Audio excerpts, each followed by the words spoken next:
co-founder of Sacramento Eco Fitness, and what we're doing here is harnessing the human power to produce clean energy. So there's a problem with the current situation of the climate, and we have to find alternatives to fossil fuels. So currently we have solar, wind, hydro, and thermal, but we have yet to tap into the human energy, human power. And here in the United States, the fitness industry is one of the largest growing industries to market. And it's going untapped, and we aim to change that. So moving forward, kind of covered over our mission statement. What we're doing here is enabling our members and individuals in the community to become more proactive and finding solutions to become more sustainable. So with our eco power equipment that we have at our facility, each cardio machine has inverters on them. We've directed these inverters into a battery system, which we then store the energy to power the facility. And we can dictate when we want to use this energy and when we want to offset this energy, and potentially in the future be able to push this energy to other businesses and sell that energy as a competitor to SMUD or PG&E. I believe our video is the next slide. So again, the current issue that we have is our dependency on fossil fuels. At one point, they will run out, or government sanctions and regulations will prevent us from actually using these alternative fuels. California aims to be 100% off the grid by 2045, and we aim to help them do this. And we aim to also take advantage of the government regulations and the grants available from the state and from the federal and from the city. And we hope to move into other cities that are as equally eco-friendly as San Diego, Sacramento, Long Beach, and San Francisco. And I believe Palo Alto is moving there, but they're kind of a little slower on this. The opportunity that we see is that we have now the ability, with technology available, to actually bring this to a mass market. Now what we have to do is transform every facility and incorporate this all the various technologies that we've installed into our facility. So it'd be a major revamp of all the facilities. Now, not every gym will want to do this. We understand that, but that's why we've designed our facility to be its self-sustaining and its own entity. And we hope to one day push forward and create a franchise where we can actually push this out to the masses. And here's a video. Okay, this kind of gives you a better understanding. What's the best way to generate energy? Well, you've heard of solar, you've heard of wind, you've heard of hydroelectric power, but there's one more. That's you.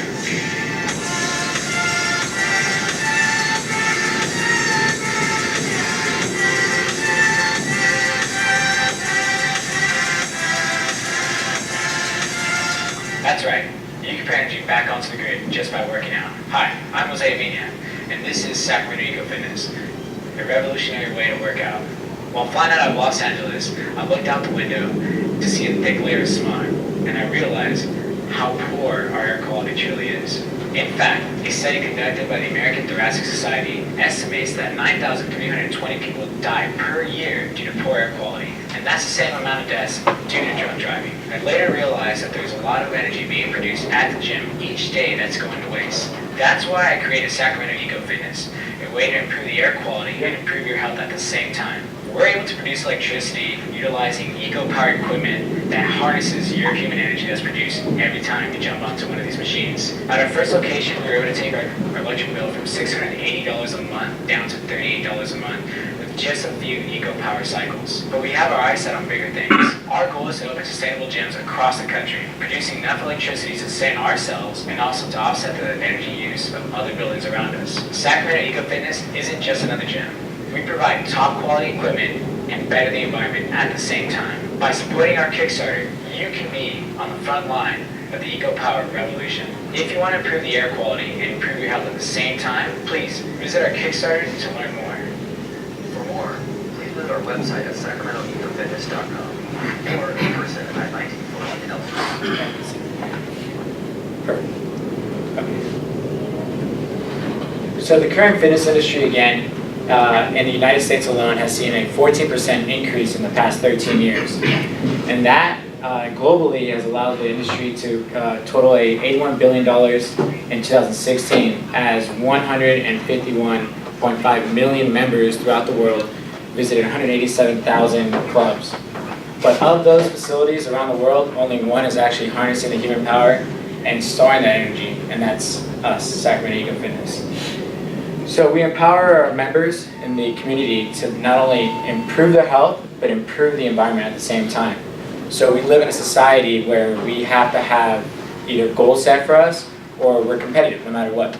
So we've developed an app where we can actually interact with one another, and we can see if Travis comes in, for instance, and produces 28 watts in his workout, and Brandon comes in and produces 68 watts during his workout. That now creates a competitiveness. So we can actually have one cycle class in the morning, compete as an entire class and produce close to 3,000 watts. And then the afternoon class can come in and produce, maybe they came short, 2,998 watts. Well, now it's a competitive edge, and class number 3 in the evening can come in and see if they can top that. But this system is integrated where we can actually speak to other computer systems throughout the world whoever has the exact same network. So we can compete with someone in Germany, France, China, San Diego, or even if we had smaller facilities here, and they can compete against each other.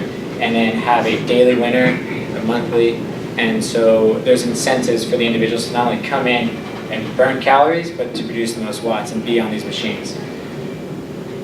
Now we aim to, I probably clicked too fast, but we aim to establish our roots here in California first. We obviously already started here in Sacramento, but we want to build another facility, one that's from the ground up, utilizing the latest technologies and innovations to build a truly eco facility, the one we're able to harness the most power as possible. And then we want to move to Long Beach, San Diego, Huntington Beach, and San Francisco. And then once from there expand to other cities or other states that have also pledged to continue to fight to keep the Paris Climate Agreement and offering the grants that are still available, which is Arizona, Texas, Oregon, Washington, Hawaii, New York, and West Virginia.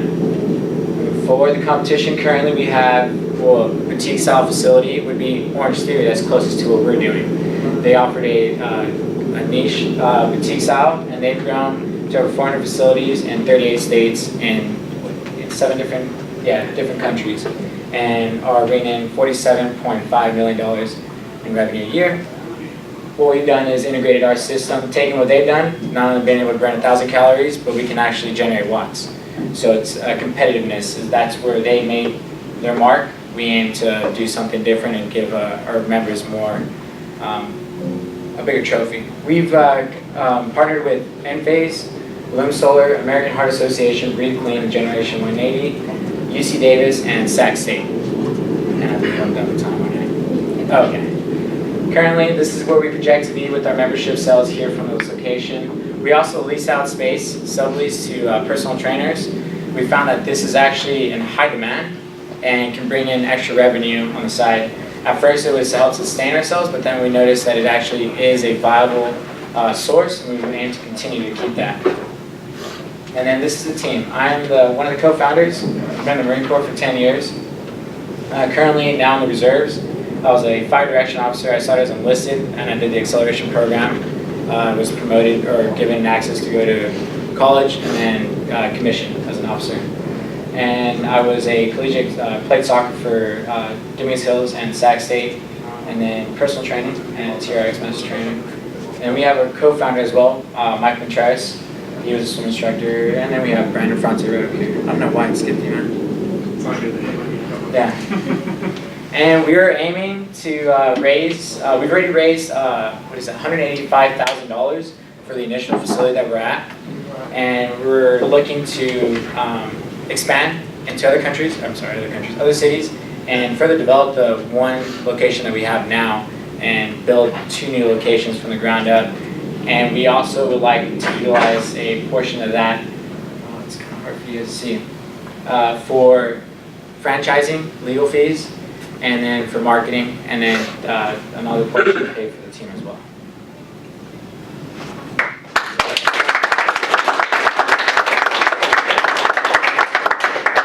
So let's start with the same question as what can we as a community do to help you out? Yes, well, the community is the reason we've been here, or we got to this point. Your support, any advice you may have, we are starting from the beginning, and there's a lot of hurdles that we've had to overcome. But being able to partner up with other entrepreneurs or business owners or advisors, financial advisors especially, has assisted us in being able to make the right decisions. So, just being able to team up and sit down and maybe have a cup of coffee and go over a few things. We have a lot of questions. Again, legal questions that we're still trying to figure out. So, trying to just get involved as much as possible to make the right connections so that we can look to the future as to what we need to do next to get to where we need to be. So, yeah. We'll open it up to everyone else. So first. Can you recap the Kickstarter? When was it? Did it complete? Is it going on now? Yes. How much did you raise? No. So we did not. We postponed the Kickstarter because we could not figure out the battery. So the technology that exists out there right now for the battery storage systems, they're all DC powered, and so we need an AC because our energy is already converted and cleaned up with the inverters. So there was an issue with trying to find a battery that's compatible to what we were outputting. And so we had to postpone that Kickstarter. I created this video a while ago, anticipating that we'd have everything set up, but then again, business things happen. We just could not figure it out, and we just recently were able to figure it out, and we got the Enphase battery, which is a perfect match for what we're doing, because we also have solar panels and windmills that we're trying to incorporate into this, and obviously the cardio equipment. So there are more elements to this, and one battery wasn't sufficing at that point. But Enphase just developed this new battery, and we have one of the first ones off the production line, and we're utilizing it now, and it works. So the Kickstarter is not ineffective. We will use it. We will. We're actually on our way to Portugal in November to do another investment pitch for it's called a web summit. So we're going there next, and then we'll also hopefully kick off the Kickstarter soon. Is that too much? I have one more. Yeah, so just on the pitch itself, black text on a white background would be super much easier to read. Yeah, sorry about that. No, it's all good. It's just something that I always have. But if I own a gym or like specifically like a cycle place or one of those things, Perfect. can I retrofit this stuff on my equipment? And if so, does that save me money as a gym owner, or is it an added cost that I then have to get back through more members because they want to join because of the thing? You would have to retrofit. We cannot, so there are attachments that we can attach to your cycles, but the amount of wiring and everything, so it'd be easier to take a gym that's not, a brand new facility and design from the inside. Because the easiest way to have platforms so we can connect the wiring and everything underground. There's a lot of more technology that actually goes into this. So you're not just looking at your standard, I would say meathead at the facility. You need somebody with some actual intellectual, brains to actually be able to do some of this stuff. And the facilities currently and the machines that are out there, the majority of the spin studios have the cheapest cycles on the market. So those are not compatible at all. Your more high-end facilities, yes, they may be able to because they'll probably have 2 spin wheels, but we need to be able to find a way to connect the inverter underneath, and that's probably not a viable option either. Because we also need to connect the modem on the top of the headset in order for us to be able to track how many watts you're producing. So when you come in, you put your phone down and you can track how many watts, or the machine you're on, and for how long you're on the machine.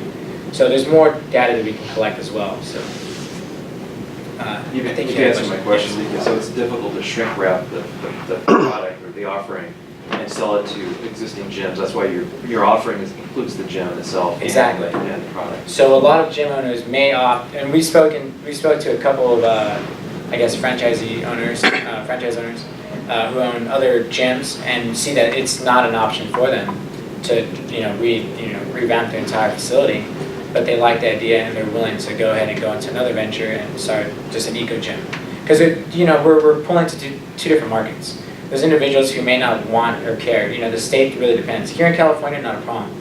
But for instance, Patrick, who lives in North Carolina, who owns two Anytime Fitness, and I forget the other one, he cannot get the same support from the community who doesn't believe in renewables or climate change is a problem, like here in California. So having to create an eco gym that's completely separate won't hinder his current, I guess, clientele at his 2 facilities. Some may leave because they don't believe in it, and others may say, hey, it's okay, it's totally fine. I believe in this, and it's cycling, it's working out, not changing anything. That's why we had to work really hard to make sure that we're not changing the look of the gym, so that people who really don't care about climate change or cleaning out the environment, it doesn't affect them at all. They walk up to a platform, and there's sensors and there's cushions, so every time you drop the weight, you're producing watts. So a powerlifter who has no care in the world to jump on the cardio machines, and you probably never touch them, he can still produce watts just by dropping the weights. So the heavier he lifts, the more weight he picks up, the more watts he's producing. So we've gone the extra step to being able to make sure that we can attract all members or all individuals who are in the fitness industry, not excluding anyone. Maybe someone over here had a question. Do you have any trademarks or patents right now? Right now, that's the next thing we're working on. So we're just finishing up the last of, I guess, the last bit of research and putting everything together. And the next step is to sit down and actually patent everything that we have so far. So the reason why I'm asking is take away the platform lifting and that whole component, but cycling alone. So CalFit spends a lot of money licensing Zumba and other group fitness programs. That, if you could get in front of them, somebody like CalFit or In Shape who are constructing ground up facilities three a year, in Shape's case, and get in front of them and have them think about that before they build their next units. One, it's a differentiator, it's a great marketing tool. 2, CalFit always discussed ways to reduce, I mean, this topic, what you're doing, actually came up. How is there, because we did a state fair and part of the thing was powering light bulbs through cycles. So I think there's a bigger opportunity for you to expand more rapidly by being able to come up with a package that you could license out to gyms. And if you could just contain it to group fitness, the cycles, you might have something going there. That's one of the reasons that we have the 3% or the 2% that we want to use to be able to do this licensing and patent. We've come towards the end of we're getting towards the end of our initial investment where we have saved up. Mm-hmm. So in order to go to the next step, we do need initial funding in order to achieve that. But we do see that there is an opportunity to not only obviously franchise, but hit other gyms who want to do this as well. Yeah. And because it's a tax credit for them too, but also universities, state buildings, city buildings, and the military bases. Because I'm still in the military, active in the military and registered through the VA, I now have priority for any bids for fitness facilities on the bases, and they're all trying to go green. Mm-hmm. So that's the next thing we want to do too. But at the same time, the team is just so small that in order to be able to achieve that, we need to grow the team. In order to grow the team, I need to be able to have the available funds to pay someone to come on board and do that. Okay. Yes. Sorry, I'm late. So, right, once say I had a gym and I agreed to work with you, how long is it before I get a return on my investment, right? Because there's obviously some upfront cost that the money I'm saving on energy, how long does that take for me? Well, if you're also incorporating the solar panels and everything, you'll have a net. So you will be able to start selling this off. So this is something we also need to sit down with SMUD and figure out exactly how we can directly connect the battery system to a building and their breaker directly and say, hey, we want this X amount of energy to go to Divine, and we want X amount of energy to go to, what is it? I forgot their name, but Paul's real estate company. I don't know Paul. And then we want the other one to go to Mulvaney's. And then you can start selling this energy to those businesses as well. So it would be almost immediately. As long as there's sunlight with the solar, you can start selling off as well, because we've purchased or we've gotten and acquired our solar panels, so we're not leasing them out. So we're actually, all the energy that we can produce will be sold immediately. So there's a huge difference in the fact that we're not leasing it out, and that energy now belongs to us, and we can sell that for 1 kilowatt hour at $500. So it makes a big difference. 100 kilowatt hours. It makes a big difference in being able to control that. What's the startup cost for one gym using your technology? From what we've seen right now, not incorporating everything that we had, would be $185,000 because of the fact that we're taking into account building a gym from the ground up. Now you can go less and outfit a facility that's already set up for you perfectly, and then go ahead and outfit through that. It's at a much cheaper price. What we're trying to create is an eco facility from the ground up. But that's something that we also need to figure out as well. How much pressure are we going to put on franchise owners to make sure that they adhere to the rules that we want, and the fact of being able to have an actual eco gym. Now we understand that certain areas you may not be allowed because of restrictions of building, and then especially in the downtown area where we live, there is probably no room to build anything anymore. So we understand that, so that's something we'll look at, and that would go into the cost as well. Yeah. What's your partnership with UC Davis? Cardio equipment, and their engineering department for is it sustainable? I think they're renewable. I think Sac State is sustainable. And so we're trying to get we're working with a couple interns and bringing them on, and then just looking at other ideas. They're constantly working on projects on developing new ways to harness more energy. We'd like to be able to figure out a way to get a row machine. I'm not sure if you remember the row machine that's a little difficult, so we're trying to figure that out. So in exchange for an internship and work experience, we're trying to also create this row machine. It's in the works. You know that model in the market?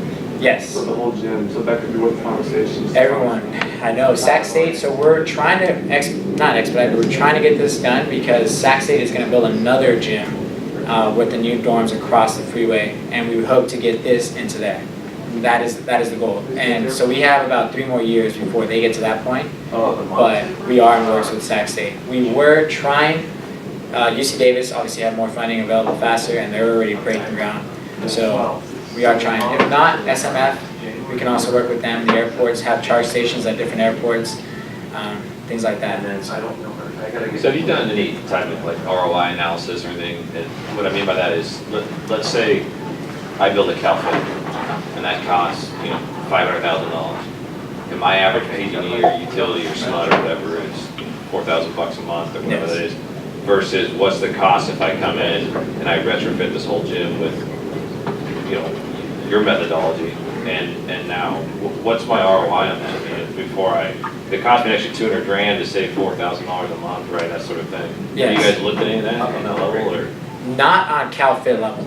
We don't. So every machine, there's different cardio machines that produce X amount. I have not been able to sit at CalFit to see how much your machines, or any CalFit, how much the machines are actually being utilized. So I can't track that to give to give an actual number as to how many watts you could produce. Some of this, we did our research at the Wellness Center, and it's jam-packed. So I was never a CalFit member, so I don't know exactly how long those members are on there and producing, and what the resistance. So there's more to understand that. So that's why we created a cycling class, in order to ensure that people are actually on there producing the watts. Now, if you have a machine that's just sitting there, that's not obviously going to do anything for you. It's not consuming energy, so that's the one good thing. They're not consuming any energy, but the moment that they're being utilized, they're producing something. So that could also help save and offset the cost. Now, we just have to look at, to answer your question, no. Okay. No, I'm not going to go into a full spiel to answer your question. So I think that would be an important analysis. I mean, even if you did it at a smaller scale, right, $100,000, $200,000 gym, whatever.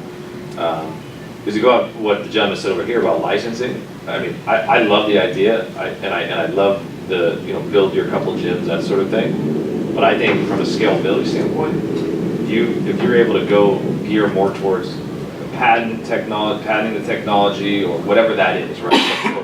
Or coming in and retrofitting, saying, hey, CalFit, we'll come in, we'll do an analysis for you, and based on whatever we feel, let's take a whole spin class and we'll integrate our system in your spin class. I think from a scalability standpoint, that now you're talking exponential versus trying to grow this thing through individual gyms. Sure. Right. So I mean, I'm just throwing that, and maybe something to think about. I think that do the gym thing, but also you can come in and you know, similar to what Zumba's got, now you got Eco Fitness in Cal Fit type thing, and there's a return for them and all that. I mean, that's huge. Yes, we're working on a combat cycle, trying to create a combat cycle course, and we're hoping to finish that off and then start maybe making a sell to other facilities, and then we can incorporate this and then give them something tangible to sell to. I think I had a question. We have time for one more. Yeah, how much energy is produced by the gym itself, not the solar panels or the Just with the cycles? Just by the cycles. So a cycling class can produce anywhere between, just really depends, 1,500 watts to 3,000 watts. So like in the time that you've been in existence, has it been, you know, a Or certain you want amount total of numbers? watts, or like per month, what would you normally? Because that's kind of how you do it, is selling it like, you know, you have this amount of bikes on average a month, produces this amount. I mean, obviously there's an 8 a.m. class that doesn't produce as much as another one. True. We do have a display, a screen that shows you how many watts we produce as a whole, and I believe the last number that was on there was close to like 10,000? 10,000? Something like that. 10,000 watts, and it restarts every, I believe every year, so it lets you know exactly how many watts you're producing as a total. But one of the key things though is that the modems, everything needs to be on in order to register. Well, he's asking your facility, how much of just the bicycle is producing? That was the number, the 10,000, close to 10,000 kilowatt hours. But the issue is that sometimes people jump on the cycles without turning on the computer. If the computer's not on, it's not registering. It will register on your app. It won't register on the computer. That's one thing we need to fix. So it's not there yet. So it's not fully, I guess it's not reading everything that it should. So those are some things that we need to work out so that when the computer's not on, it will still register. When it turns on, it will update the data with your app and update the current count. So we do have individuals who jump on, it's just cycling, but we're not tracking on the computer. And the computer system for the battery just recently was installed, so it doesn't have an accurate reading for a total. So I know you've been raising your hand. So I think that there's an opportunity to, you talk about maybe selling the electricity to Mulvaney or somebody else. I have a feeling that selling it to the city so that they could put up little signs in a park, or, you know, not that you could power a tennis court, but you could provide part of the lighting power for a tennis court, and it would help your members feel like they're building the community and they're part of it. It would help the city justify grants to you, and it could be a way that the gentleman asked about ROI. Well, if your advertising suddenly was $0.00 because you wove yourself into the community with the city government or county government, you could majorly save on publicity and in advertising costs. So I'm glad you brought that up, because we've actually to date have not spent anything more than $300 because of the publicity we received. So through magazines, the news networks, different podcasts, webinars, everything. Word of mouth. So word of mouth. Yes, it's been great for us. Cool. And so, but definitely any opportunity, yes, if you have a connection. We're still a small company, and a lot of people don't really know too much about it. So when we try to email them, there's not a lot of weight behind that. It's just another email to them. Kickstarter's going to get us something. Okay. All right, we can do more if you help. Stick around, we can talk after. I want to respect people's time because it is 10 o'clock.